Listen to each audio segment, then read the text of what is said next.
नमस्कार। बांग्लादेश में हुए हिंसात्मक घटनाओं के साथ साथ तख्ता पलट की सुर्खियां विश्व पटल पर हैं। शेख हसीना अपने पनाह की जुगत में लगी हुई है, वहीं दूसरी तरफ अब ब्रिटेन में उपद्रव शुरू हो चुका है। ब्रिटेन के साउथपोर्ट में हफ्ते भर से चल रही हिंसा और अशांति के बाद सरकार ने आपातकालीन बैठक बुलाई है। ब्रिटिश प्रधानमंत्री ने हिंसा के लिए जिम्मेदार लोगों के साथ सख्ती से निपटने की बात कही है। साउथपोर्ट में पुलिस और उपद्रवियों के बीच भीड़ के बीच कई झड़पें हुई है। 3 लड़कियों की मौत के बाद शुरू हुई अशांति सप्ताहांत में ब्रिटेन के कई हिस्सों में फैल गई है। DW की एक रिपोर्ट के अनुसार अब तक 300 से ज्यादा लोगों को हिरासत में लिया गया है। कई संदिग्धों को अदालत में पेश किया गया है। पुलिस प्रमुख और मंत्रियों का दल वेस्टमिंस्टर में आपातकालीन बैठक कर रहा है। सरकार अशांति और उपद्रव से निपटने के उपायों पर चर्चा कर रही है। हिंसा रोकने के लिए सेना को बुलाने के विचार को अब तक खारिज किया जा चुका है। सरकार का कहना है कि पुलिस के पास जवाबी कार्रवाई के लिए जरूरी संसाधन मौजूद हैं। रविवार को प्रधानमंत्री कियर स्टारमर ने देश को संबोधित किया और कहा कि इस धुर दक्षिणपंथी ठगी में जो लोग शामिल हैं उन्हें अफसोस होगा। प्रधानमंत्री ने वादा किया है कि उपद्रव में शामिल लोगों को कानूनी कार्रवाई का सामना करना होगा। ब्रिटेन के गृह मंत्री ने भी कहा है कि अदालतें जल्दी से न्याय करने के लिए तैयार हैं। बेलफास्ट, लिवरपूल और साउथ टीनेसाइड में लोगों को मजिस्ट्रेट के सामने पेश किया गया है। पिछले हफ्ते साउथपोर्ट में 3 लड़कियों पर चाकू से हमला हुआ था।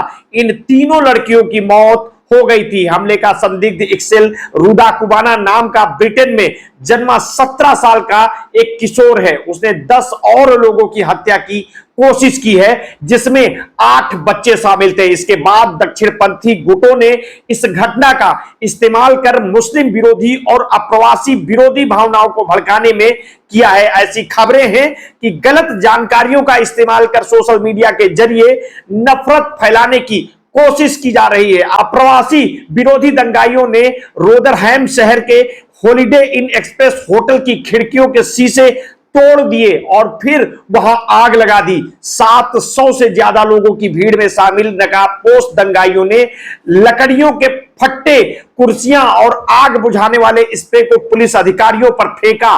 हिंसा में कम से कम 10 पुलिस कर्मचारी घायल हुए हैं। इस होटल में अप्रवासी रहते हैं और आपको बता दें कि रविवार को शाम को भी इसी तरह की घटना टेमवर्थ में हॉलिडे इन होटल में हुई। इस होटल में भी ब्रिटेन में शरण मांगने वाले कुछ लोगों के रहने की खबर थी। वहां भी तोड़फोड़ और आगजनी की गई। उपद्रवियों ने कम से कम 2 मस्जिदों को भी निशाना बनाने की कोशिश की है। इसके बाद गृह मंत्रालय ने मस्जिदों के आसपास सुरक्षा के इंतजाम किए हैं। जिन लोगों ने अप्रवासियों की रिहाइश वाले होटलों और पुलिस अधिकारियों को नुकसान पहुंचाया है, उनके धुर दक्षिणपंथी झुकाव होने की बात कही जा रही है। इन घटनाओं को हवा देने में सोशल मीडिया प्लेटफॉर्म का भी जमकर इस्तेमाल हो रहा है। हाल ही के वर्षों में कुछ गुट मुख्य धारा दक्षिणपंथियों में अप्रवासियों की संख्या को लेकर चिंता भरने की कोशिश कर रहे हैं।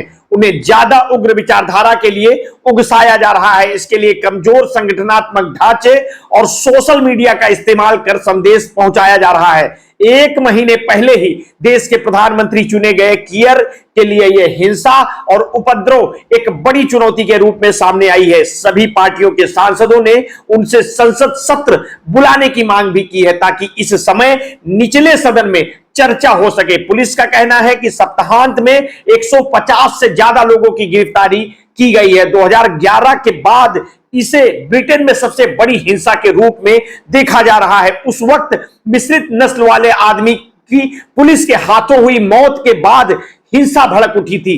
आगे की जो भी अपडेट होगी समय समय पर हम आपको देते रहेंगे। आपने अगर अभी तक हमारे इस चैनल को सब्सक्राइब नहीं किया तो कर लीजिए, बेल आइकन दबाना बिल्कुल ना भूलिए। अपने स्वास्थ्य के प्रति सचेत रहिए, सजग रहिए, अपना ध्यान रखिए। बहुत बहुत धन्यवाद। साधुवाद।